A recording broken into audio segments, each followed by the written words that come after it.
Livro Os Dois Tipos de Fé, de E.W. Kenyon. Capítulo 15. Receber, não dar.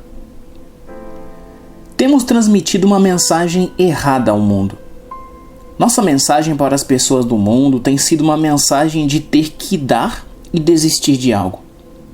Temos lhe dito o que precisam fazer, ao passo que Deus não pede ao mundo que desista de nada. Algumas pessoas poderiam perguntar: Ele não pede que elas desistam dos seus pecados? De forma nenhuma. Mas Ele não lhes pede que desistam de sua impiedade e rebelião para com Ele? Não. Não se trata de uma subtração, mas de uma adição. Não é retirar algo, é acrescentar. Deus é o doador, somos os receptores. Porque Deus amou o mundo de tal maneira que deu seu Filho unigênito. João 3,16. Ele nunca pediu à humanidade que lhe dê algo. Ele viu nossa pobreza. Ele viu que as únicas coisas que poderíamos lhe dar seriam coisas para as quais ele não tinha nenhum uso. Deus é o doador. Ele dá somente como um príncipe ou um rei poderia dar. Ele não pede que desistamos de algo ou entreguemos algo, mas ele de fato nos pede que recebamos algo. A primeira coisa que ele nos oferece é a redenção do medo, da necessidade, fracasso, fraqueza, doença ou enfermidade. Ele nos oferece uma redenção de todas estas coisas. Não parece ser acreditável ou mesmo possível que possa ser assim, mas no entanto, esta é a verdade. Ele nos oferece redenção das obras do inimigo. Como é palpitante para o coração contemplar isso. Colossenses 1, 13 e 14 nos fornece uma verdade surpreendente. Ele nos libertou do império das trevas e nos transportou para o reino do Filho do seu amor. Notemos cuidadosamente, ele não nos pede nada. Ele veio por sua própria iniciativa, às suas próprias custas, e nos redimiu da autoridade das trevas, da fraqueza, da ignorância e do fracasso. E ele envia a revelação que nos conta as boas novas de que estamos redimidos. Não de que podemos ser libertos, não de que precisamos ser bons e desistir de nossos pecados. Não, já estamos libertos da autoridade das trevas. Nessa palavra trevas está implicado um sistema todo de escravidão, de ódio satânico, de amargura e de desconfiança. Tudo o que Satanás é está implicado na palavra trevas. A ignorância, lágrimas, fome, necessidade, carência, doença, dor e agonia. Mas estamos libertos disso. Ele nos libertou da autoridade do domínio de Satanás. Ele não somente nos libertou, mas também nos trasladou para o reino do Filho de seu amor, no qual temos nossa redenção, a remissão de nossas transgressões. Como isso constrange nossos corações. Mas esta não é a mensagem que nos ensinaram a pregar. Ao contrário, em nenhum lugar ele nos manda sair e fustigar o pecador, dizendo-lhe de que coisas ele deve desistir e o que ele precisa entregar.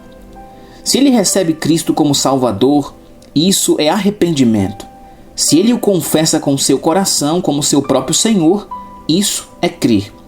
Ele não somente nos pede que recebamos esta maravilhosa redenção, mas nos pede também que recebamos Jesus como Senhor. Isso é exemplificado por Ruth, a Moabita, recebendo Boaz como seu esposo. Receber Boaz significa o fim da pobreza e necessidade, o fim da ansiedade e do medo, o fim da fome e do sofrimento. Ela se tornou a dona daquela mansão na colina. Aquele grande pomar de oliveiras e de romãs, de pêssego e laranjas, aqueles vastos campos de trigo se tornaram dela. Ela não desistiu de sua pobreza, ela recebeu a riqueza dele. Ela não desistiu de sua solidão, ela recebeu a comunhão dele. Ela não desistiu de sua fraqueza, ansiedade e medo, ela recebeu sua abundância, sua proteção e cuidado. Deus vem até nós. Ele nos pede que recebamos Jesus como nosso Senhor e contemos alegremente ao mundo que chegamos ao fim da fraqueza e do fracasso, que encontramos sua força, sua plenitude e sua capacidade. A palavra Senhor significa aquele que provê o pão. Ele é o nosso provedor de pão, é o nosso provedor de força, Ele é o nosso provedor de capacidade. Todos nós temos recebido da sua plenitude e graça sobre graça. Somos recebedores. Não somos mais mendigos implorando que Ele venha e nos abençoe. Somos abençoados com toda a bênção espiritual nos lugares celestiais. Somos ricos com suas riquezas. Estamos cheios da sua plenitude. Estamos satisfeitos com Ele. Ele é o nosso próprio Senhor ressurreto. Ele nos pede para receber a vida eterna, sua natureza. Ele nos faz novas criaturas. Somos criados em Cristo Jesus. As coisas velhas do fracasso, da fraqueza e do pecado já passaram, e eis que todas as coisas se fizeram novas. Todas estas coisas são de Deus, que nos reconciliou consigo mesmo. De nós mesmos não podemos nos reconciliar. Não tivemos nada a ver com a nova criação, exceto recebê-la. Tudo vem de Deus. Não podemos compreender isso. Está além de nós. Está na esfera do Espírito, na esfera das riquezas da graça e da glória. Esta nova criação nos torna filhos do Deus Todo-Poderoso. Deus é agora nosso Pai. Somos seus filhos. Estamos em sua família. Que maravilha! Que graça! Que alegria! Como isso nos consola e nos fortalece. Quando recebemos sua redenção, ficamos livres da velha escravidão e dos antigos hábitos. Quando recebemos seu senhorio e alegremente contamos acerca disso ao mundo, recebemos nossa redenção. A vida eterna nos liga a Ele. Nem mesmo a havíamos pedido a Ele. Não suplicamos orando e prometendo fazer certas coisas caso Ele nos desse essa vida. Tudo o que tivemos que fazer foi reconhecer o dom e agradecer-lhe por ele. Mas você diz, e quanto aos nossos pecados? Ele aniquilou nosso pecado pelo sacrifício de si mesmo. Não temos nada mais a ver com ele. Estávamos em escravidão e impotência, mas então um dia alguém surgiu e disse, você sabia que ele aniquilou seu pecado pelo sacrifício de si mesmo? Dissemos, sim, lemos sobre isso, mas nunca entendemos. A coisa que nos prendia ao adversário e que trazia condenação havia sido aniquilada e nossos corações foram cheios de alegria.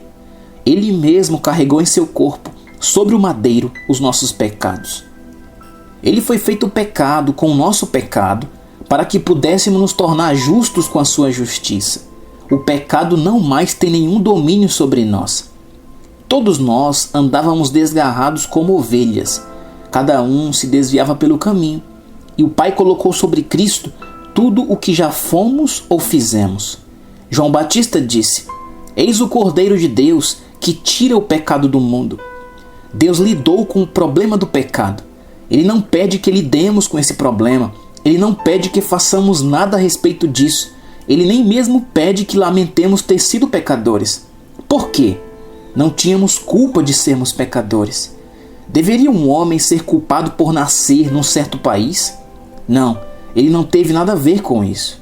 Não tínhamos nada a ver com nossa condição pecaminosa. Não podíamos nem mesmo ter evitado cometer os pecados que cometemos. Eles eram resultado de uma condição de pecado em nossa natureza. Agora ele vem e nos diz que aniquilou esse pecado, que redimiu todos os pecados já cometidos. Ele não está pedindo que façamos nada. É tudo de graça. Ele disse, porque pela graça sois salvos, mediante a fé. E isto não vem de vós, é dom de Deus, não de obras para que ninguém se glorie, pois somos feitura dele, criados em Cristo Jesus para boas obras. Efésios 2, do 8 ao 10. Quando a nova criação se tornou um fato na mente de Deus? Quando Jesus ressurgiu dentre os mortos? Quando fomos justificados e declarados justos? Quando ele ressurgiu dentre os mortos e se assentou à destra da majestade no alto? Então, esta nova criação, justificação e justiça, tem esperado por nós todos estes anos? Isto é um fato. Ele não pede que façamos nada, mas que apenas recebamos. Se tivermos que pagar-lhe por nossa redenção, não será mais pela graça, mas pelas obras. Porque pela graça sois salvos, mediante a fé. E isto não vem de vós, não de obras, para que ninguém se glorie. A filiação é um dom. A redenção é um dom. A vida eterna é um dom. A nova criação é um dom. O Espírito Santo é um dom. Jesus era um dom. Deus de tal forma amou que deu seu Filho.